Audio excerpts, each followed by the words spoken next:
بیا مو هم وخت په خیر، ستړي مه شئ. د مسلم یار صاحب فعالیتونه او لاسته راوړنې واقعا د ستایلو دي او بلا زیاتې دي، او که چېرته مونږ خبرې ورباندې وکړو نو شاید یوه خپرونه راشي. خو ومو غوښتل چې یو بل شخصیت دلته له ځان سره ولرو، سیام پسرلی. مخکې مو در وپېژنده چې کوم کارونه یې کړي دي او په کومه برخه کې فعالیتونه او لاسته راوړنې درلودلې او اوس په څه کارونو باندې بوخت دی. تر څنګ چې البته د دې تر څنګ چې دی اوس د معدن او پترولیم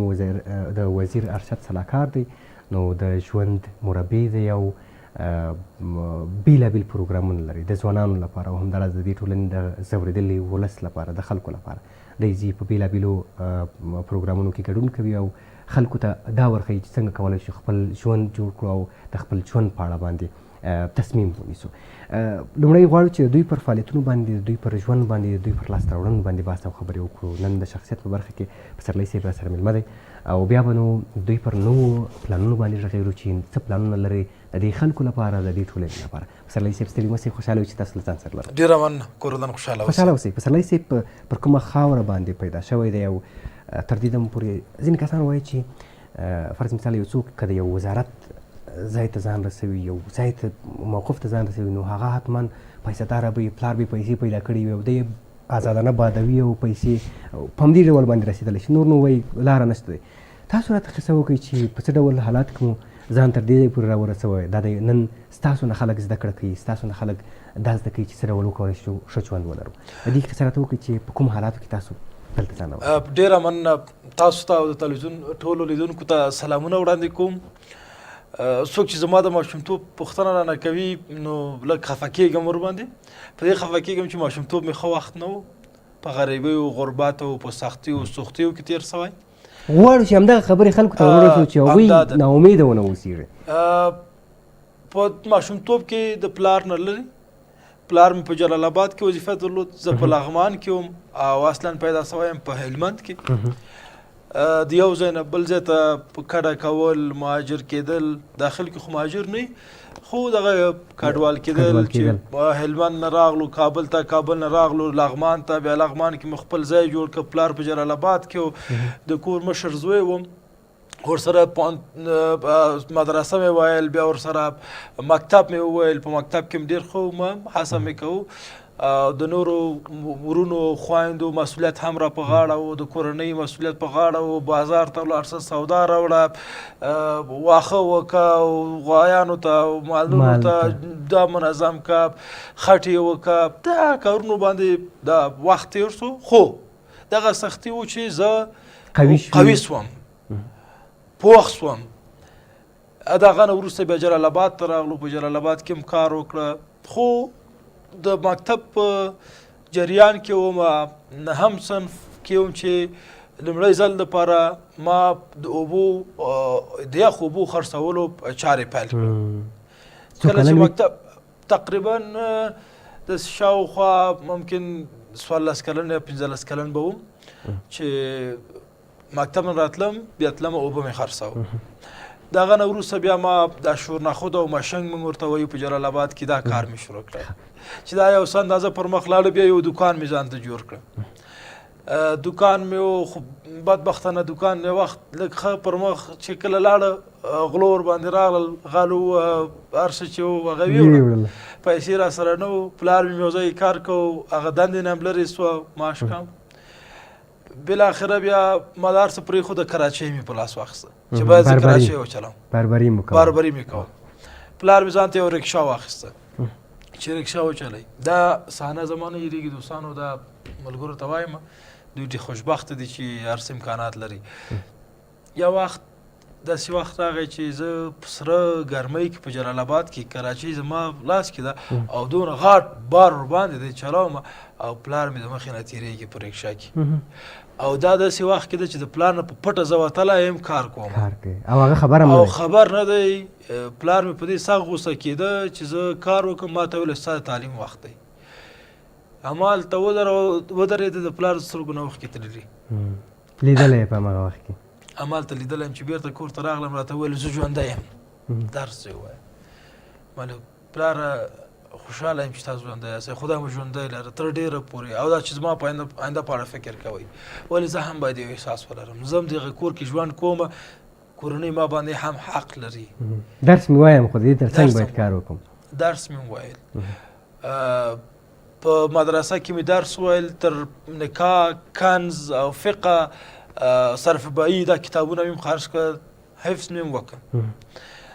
ما پوهنتون مکتب مې وویل په مکتب کې په ښه درجه وم په 12م صنف کې وم په 11 صنف کې وم چې نور دا د کراچۍ او دا دکاندارۍ دا چارې مې پرېښودل هغه وخت کې په مکتب کې یو فرصت پیدا شو چې د جرمنیانو لخوا زموږ په مکتب کې د کمپیوټر د زده کړې برنامه پیل شو هغه ما زر پیل کړه ختم مې کړه چې ختم شو راغلم دلته یو مرکز و د LC جلال آباد کې لنکن سنټر و هلته مې 15 ورځو لپاره انټرنیټ درس ویل همالته استاد شوم چې هلته استاد شوم کمپیوټر شو کمپوز مې شروع کړه خلکو مجلې متنونه کتابونه به مې کمپوز کوو ډیزاین کوو جوړوو دې نه مې یو څه اندازه پیسې ځان ته لاسته راوړه او شهرت مې ځان ته کسب کوو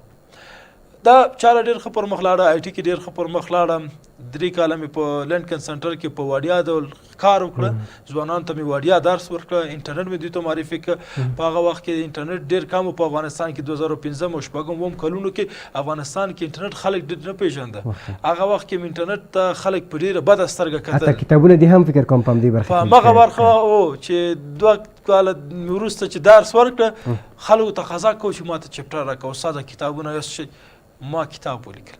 هاو ټو یوز انټرنیټ څنګه وکاروو په دغه کلونو کې د 2008 نه تر 2012 کلونو کې دا کتاب تر ټولو ډېر وپلورل شو ډېر او لس ځلې چاپ شو بل کتاب مې ولیکه ویب پاڼې په نوم هغه هم ډېر زیات چاپ شو بل کتاب مې ولیکه د ماشومانو حقوق دا کتابونه هم شو ورسره مې لیکنې کوو خو ژوند خو کله چې دا 12 صنف ته ورسېدم 12 صنف نیمایي ته میډیاتیک په نوم یو مرکز و د فرهنګ لخوا د ژورنالیزم کورس ته معرفي شوم چې لاړ شه د ژورنالیزم کورس که درته په ګټه وي دوی معرفي کړم امرالله امید معرفي کړم چې هلته ولاړم د 10 ورځو لپاره مې دا کورس واخیسته د مرکز نه خلک راغلي ول دغه کورس سبب شو چې زه په میډیاتیک دفتر کې مقرر شم 15 کاله مې هلته کار وکړه 3 کاله په لنکن سنټر 15 کاله په میډیاتیک کې هغه نه وروسته چې سم د پوهنتون نه فارغ شوم امتحان مې ورکړ د کانکور حقوقو ته کامیاب شوم د حقوقو نه فارغ شوم تر څنګ ما BBA هم کوو یعنی حال کې هم BBA هم حقوق بیزنس او حقوق دواړه مې لوستل چې سم د حقوقو نه فارغ شوم نو منظم د حرکت دفتر په نوم یو دفتر په افغانستان کې اوس نشته اتاق تجارت سره د هغوی لخوا معرفي شوم یو کال دپاره چې معرفي شوم یو کال مې دلته کار وکړه د کمیونیکیشن د ارتباطات او بازارموندنې متخصص په توګه یو کال وروسته زه د پبلک ریلیشن ډایرکټر شوم د عامه اړیکو او ارتباطاتو رئیس شوم په اتاق تجارت کې او ویاند شوم 4 کاله مې د ویاندۍ په توګه کار وکړه بیا ورسره مې دلته د پلان فیوچر په نوم یو د خدماتي مرکز تهداب مې کېښوده اوس د رسانه په نوم یو آنلاین پلیټفارم لرم دا ټول کارونه مې وکړه یو غوښتنه ما درلود په هغه وخت کې یو ارمان مې درلود چې یو څوک پیدا سي او ما ته وایي چې وروره دغسې پر مخ لاړ سه ته خپل ژوند دغسې جوړ که خو داسې څوک نه و داسې هېڅ څوک نه و په افغانستان کې اوس هم نشته ما وکته چې دغه د سره دی چې مثلا اوس زه د وزیر د معدن د وزیر ارشد مشاور یم او ښه معاش لرم ښه امکانات لرم ولې یو تشه ګورم چې زموږ ځوانان هڅونې ته ضرورت لري زموږ ځوانان لارښود ته ضرورت لري په همدغه پلمه نوی هڅه مې پیل کړی راغلی یم چې افغانانو ته امید ورکړم راغلی یم چې افغانان باید د فقر نه ووځي راغلی یم چې افغانان په دې پوه شي چې هر لیشت کې زموږ په ځمکه کې هر لیشت کې زموږ ثروت دی او منرالونه دي معدنیات دي امکانات دی موږ ښه هوا لرو ښه اوبه لرو ښه ځمکه لرو ښه نیرو بشري لرو یوازې مدیریت ته ضرورت لرو یوازې قوي پرېکړې ته ضرورت لرو چې تر څو مالداره واوسو یو ستاسو خبر نیسم او ویډیو ده ګورئ یو د پسرلي صاحب همدغه وګورئ بیا هم راسره ملتیا وکړو موږ له تاسو سره سلام من سیام پسرلی سخنران انگیزشی و مربی کاروبار است آمدم که با بیشتر از 10 سال تجربه کاری و تحصیلات عالی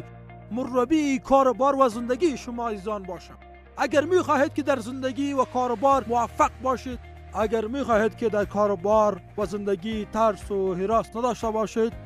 با من در تماس شوید و کانال یوتیوب من را سابسکرایب نمایید. اجازه ندهید که شکست شما را شکست دهد. اجازه دهید که شکست شما را قوی‌تر، موفق‌تر و بهتر سازد. اوکې تاسو د پسرلي صاحب وینا هم واورېدله چې باید خپل د ژوند لاره ځان ته برابر کړي. دغه چاره په لنډو کې راته ووایاست چې څومره به وکولی شي، څومره مینهوال مو پیدا کړی په دې کم وخت کې، او څومره مو ویناوې کړي دي، او څومره به ګټوره تمامه شي، تر څو تاسو ویل چې ما یو څوک نه درلود چې ما ته مشوره راکړي، خو تاسو اوس غواړئ چې خلکو ته مشورې ورکړئ تر څو خپل ژوند جوړ کړي. ما کاروبار چې کله پیل کړی دې دپاره مې پیل کړی چې چېرته ستونزه وه هغه ستونزه زه حل کړم. دا چې شهرت پیدا کړم، دا چې دې نه زه پیسې پیدا کړم، دا وروستۍ خبرې دي. اوس دپاره زه راغلی یم چې د فقر سره مبارزه وکړم، خلک وهڅوم، زما خلک مالداره شي او پر مخ لاړ شي. کامیابي مې په دې کې ده چې زه د ځان په اړه فکر نه کوم، زه ستا په اړه فکر کوم، زه د نورو په اړه فکر کوم چې نور باید مالداره شي، پیسې پیدا کړي، ښه ژوند ولري، ښه امکانات ولري او په ژوند کې بریالی واوسي. دا زما ارمان دی، دا زما غوښتنه ده. والله بالله په دې به سخت خوشحاله شم چې ځوانان زما نه پر مخ لاړ شي. خپله کولی شي ځوانان دا قوت لري، دا نیرو لري. زه په دې باور یم چې هر یو ځوان چې پیدا سوی دی یو خاص ځانګړتیاوې لري، کوالټي لري، الله تعالی ورته خاص استعداد ورکړی، او دغه ځوان باید ځان وپېژني چې زه کوم استعداد لرم او څنګه باید پر مخ لاړ شم. چې کله ځان وپېژنده کولی شي چې پر مخ لاړ شي. موږ وایو چې ځان ونه پېژنې خدای نه پېژنې. ځان پېژندنه لومړی شرط دی. موږ باید ځان وپېژنو چې موږ څوک یو، موږ کوم قوت لرو، موږ څه کولی سو، او کوم منابع موږ لرو، کوم امکانات لرو. چې په دې باندې پوه سوه، مطمئن اوسه چې دوی به ښه آینده ولري او ښه ژوند به ولري. ډېره زیاته مننه پسرلی صاحب چې راغلی، زموږ بلنه مو ومنله او ستاسو د ژوند څخه خلکو زده کړله چې تاسو څه ډول ژوند درلودلی او په کومو حالاتو کې مې ژوند وکړی او څنګه مو ځان راورسوه تر دې دم پورې، په دې شرط چې تاسو مشاور هم نه درلودی. خو دا دی اوس وخت کې موږ مشاورین لرو، موږ ځوانان لرو چې د ځوانانو لپاره کار کوي او مشوره ورکوي چې ته هم دې لارې باندې لاړ شه. ډېره مننه، خوشحاله اوسئ. تاسو هم مننه. په دې هیله یم چې تاسو هم تر دې دمه راسره ملتیا کړې وي. تر شنبې چې ستاسو چوپړ ته حاضرېږو، تاسو هم د خپل ژوند د خپل ځان مدیر په خپله واوسېږئ او هڅه وکړئ چې خپل ژوند په خپله جوړ کړئ. تر شنبې چې ستاسو چوپړ ته حاضرېږو، تاسو ته ښه جمعه غواړو، ښه وختونه غواړو. له پسرلي صاحب سره یو ځای وځو. تاسو ته ښه وخت، ښه چارې. الله مو مل شه.